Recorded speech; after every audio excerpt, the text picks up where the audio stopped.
क्या हो अगर आप समुद्र किनारे बीच पर घूम रहे हो और तभी अचानक आपको ऐसा लगे कि आपका पैर कोई रेत में नीचे से खींच रहा है। कुछ ऐसा ही वियर्ड एक्सपीरियंस हुआ है लोगों को इंडिया के डुमस बीच पर। बहुत से लोग गुजरात के इस बीच का हॉन्टेड होने का मजाक उड़ाते हैं, लेकिन कई लोग जिन्होंने इन सारी घटनाओं को एक्सपीरियंस किया है वो इन सारी बातों पर विश्वास भी करते हैं, क्योंकि यहाँ कई लोगों ने पैरानॉर्मल एक्टिविटीज़ को महसूस किया है। इस बीच के नाम से उन लोगों के पसीने छूट जाते हैं। इस वीडियो में हम जानेंगे क्या डुमस बीच एक्चुअली में हॉन्टेड है या फिर ये सारी बातें सिर्फ एक रूमर्स हैं। साथ ही साथ हम आज जानने वाले हैं हैदराबाद के कुंदन बाग की दिल दहला देने वाली कहानी। बेसिकली ये कोई कहानी नहीं है, एक सच्ची घटना है जिसकी गुत्थी खुद CBI भी नहीं सुलझा पाई। तो भैया महेश को डल्ले कहना बंद करो और बादल वर्षा में बेजूली करना बंद करो और अपनी कुर्सी की बेटी बांध लो, क्योंकि आज शुरू होने वाला आज का फाड़ू वीडियो।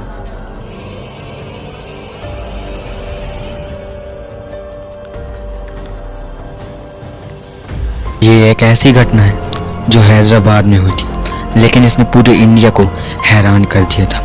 वैसे तो हैदराबाद में पहले से एक हॉन्टेड प्लेस है जिसे लोग रामोजी फिल्म सिटी के नाम से जानते थे, लेकिन आज मैं आपको बताने वाला हूँ कुंदन बाग में घटी घटना के बारे में। कुंदन बाग हाउस ये एक नॉर्मल घर था जहाँ छोटी सी फैमिली रहा करती थी, जिसमें मम्मी, 2 बेटियाँ और पिताजी रहा करते थे। लेकिन एक दिन अचानक उस फैमिली के जो मेन हेड होते हैं, मतलब कि जो पिताजी होते हैं, वो अचानक घर छोड़कर बिना किसी को बताए चले जाते हैं और घर वालों और साथ ही साथ पड़ोसियों को तो यही लगता है कि पिताजी घर छोड़कर चले गए। उनके साथ क्या हुआ ये किसी को भी नहीं पता। उसके बाद घर में बचे हुए 2 लोग, मम्मी और 2 बेटियां, घर में अकेले रहती थी और ये बात आसपास के लोग अच्छी तरह से जानते थे।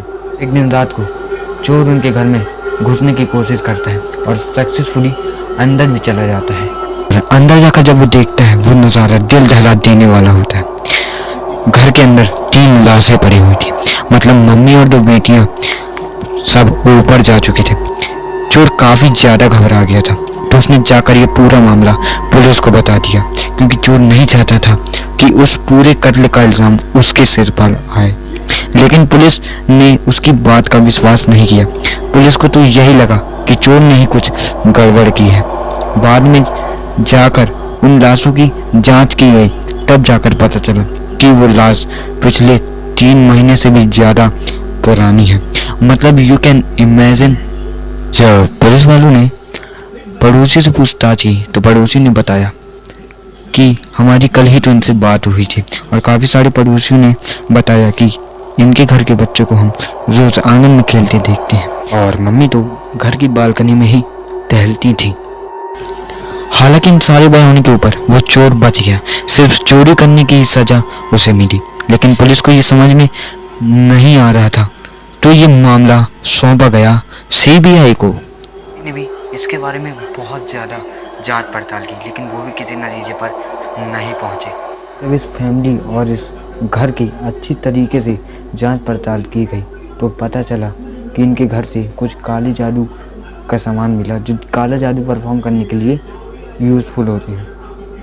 क्या काली जादू की वजह से जो इस घर का हेड था, यानी कि जो फादर थी, वो घर छोड़कर चले गए थे, या फिर इसके पीछे कोई और वजह है? तो भाई मुझे कमेंट करके ज़रूर बताना कि आपने कभी कुंदन बाग देखा है या फिर आप कभी हैदराबाद गए हो, और अगर गए हो तो कमेंट में ज़रूर बताना। और कैसे मरे हुए लोग 6 महीने तक जिंदा लोगों को वो लोग देखते रहे, और इसी बात की वजह से हैदराबाद का कुंदन बाग आज तक राज का राज ही है। डुमस बीच है इंडिया का 3rd सबसे ज्यादा हॉन्टेड प्लेस। नंबर 1 पे है राजस्थान का भानगढ़ फोर्ट, दूसरा है राजस्थान का कुलधारा। डुमस बीच के बारे में कहा जाता है कि रात के समय वहां जाने पर एक अजीब सी फुसफुसाहट की साउंड आती है, एक घोस्टली इको आता है। बहुत से लोगों ने ऐसा भी महसूस किया है कि उनके सामने कोई कुत्ता भौंक रहा है, आवाज एकदम क्लियर आ रही है, लेकिन उन्हें कोई डॉग या फिर कोई भी एनिमल दिखाई नहीं दे रहा। और डुमस बीच के ठीक बाजू में है एक बहुत बड़ा शमशान घाट, मतलब एक कब्रिस्तान है इस बीच बीच से जस्ट लगा हुआ। और यहाँ पर रहने वाले लोकल लोग बताते हैं कि दुमस बीच भी एक समय पर मतलब काफी समय पहले एक कब्रिस्तान ही हुआ करता था। इस बीच के बारे में एक बात और फेमस है कि इसकी रेत काफी ज्यादा डार्क कलर की है। मतलब बहुत से लोग ये भी दावा करते हैं कि इस बीच की जो रेत है वो काली है और इसके काले होने के पीछे शायद काली शक्तियों का हाथ है। अब ऐसा मत बोलना कि मेरी काली टी शर्ट के पीछे भी काली शक्तियों का हाथ है। हो सकता है रेत काली होने के पीछे कोई और वजह हो। लेकिन यहाँ पर बहुत सारे पैरानॉर्मल इन्वेस्टिगेटर आ चुके हैं। उन्होंने आत्माओं को फील किया है, उन्होंने प्रूफ किया है कि ये जगह हॉन्टेड है। लेकिन अब मैं दिखाने वाला हूँ आपको एक ऐसे इंटरव्यू का वीडियो जो दुमस बीच के बारे में आपकी राय बदल देगा। जब मैंने इस बीच के बारे में इंटरनेट पर पढ़ा था तो मुझे भी लगा था भाई ये काफी हॉन्टेड जगह है। लेकिन अगर ये जगह इतनी ही हॉन्टेड है तो लोग यहाँ पर घूमने क्यों आते हैं? बहुत से लोगों की यहाँ पर सालों पहले से दुकानें हैं और जब उनका इंटरव्यू लिया गया, उनसे पूछा गया कि क्या आपको लगता है कि ये बीच हॉन्टेड है, तो आप खुद सुनिए उन लोगों ने क्या कहा। 2 बजे, लेकिन हम इधर ही थे, कुछ है नहीं क्योंकि एनी टाइम पे हमको आना पड़ता है इधर रात को 12 बजे, क्योंकि पानी के हिसाब से चलना पड़ता है हमको। झूठ है, भूत के कहानी सब वो झूठ है। हाँ, कुछ है नहीं इधर। तो इस इंटरव्यू को सुनने के बाद मेरी भी राय इस बीच के बारे में काफी ज्यादा बदल चुकी है, क्योंकि जो बंदा यहाँ पर रहता है, शॉप चलाता है, वो इस जगह के बारे में गलत कैसे बोलेगा? अगर यहाँ पर वाकई में कुछ हॉन्टेड होता तो वो बंदा यहाँ पर दुकान ही नहीं लगाता, क्योंकि हर किसी को अपनी जान ज्यादा प्यारी होती है। बट अगर आप सूरत से हो और आप इस बीच पर गए हो, आपने कुछ ऐसा फील किया हो, तो मुझे जरूर अपना एक्सपीरियंस कमेंट में लिखकर बताना। आपको क्या लगा कि यहाँ पर आपको कुछ पैरानॉर्मल फील हुआ, या इंटरनेट पर हम इस बीच के बारे में जो भी सुनते पढ़ते हैं वो सब रूमर्स हैं। लेकिन एक बात और भी है कि अगर ये केवल रूमर्स होते तो इसे इंडिया का तीसरा सबसे हॉन्टेड प्लेस का दर्जा क्यों मिलता? क्या ये बीच वाकई में मनहूस है, बिल्कुल 13 नंबर की तरह, जिसे पूरी दुनिया में हर कोई मनहूस मानता है? आई होप कि वीडियो आपको पसंद आया होगा। अगर वीडियो पसंद आता है तो वीडियो को लाइक कीजिए, चैनल को सब्सक्राइब कीजिए।